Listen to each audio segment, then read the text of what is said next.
अरुणोदय मोनै लाख लाख आइजोफोरनि थाखाय मोनसे गेदेर खौरां। जाय जाय बिथांमोना अरुणोदय मोनाखै बैसोर बिथांमोननि थाखाय मोनसे गेदेर खौरां।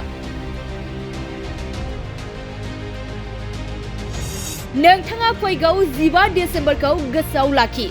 नंगौ, गासै गामि गामि अरुणोदय मुलाम्फा मोनग्राफोरनि सायख'नाय जथुमफोर जागोन।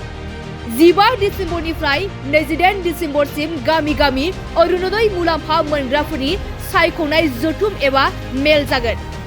नोंथाङा बे मेलाव नुजाथि हैथारनांगोन। जुदि नोंथाङा बे मेलाव नुजाथि हैया अब्ला नोंथाङा अरुणोदय मोननाय नङा। रायजोनि आइजोफोरनिसिम गिबि मन्थ्रि हिमन्त बिश्व शर्माया जर'खा खावलायदों। गिबि मन्थ्रिया गासै आइजोफोरखौ गामि गामि जानो गोनां अरुणोदय मुलाम्फा मोनग्राफोरनि सायख'नाय मेलाव नुजाथि हैनो थाखाय खावलायदों। लोगोसे अरुणोदय बिथांखिनि गोजाम मुलाम्फा मोनग्राफोर आरो गोदान आर'ज गाबगिरिफोराबो बे मेलाव थांनो नांगोन। नोंथाङा बे मेलाव बाहागो लानानै नोंथांनि मुंखौ रेबथुमफिननांगोन आरो बे रेबथुमनाय खान्थिया 15 डिसेम्बरनिफ्राय जागायगोन। बेनि अनगायैबो जायफोर सिगाङाव अरुणोदय मोनगासिनो दंमोन बिथांमोनाबो गावसोरनि मुंखौ रेबथुमनो नांगोन।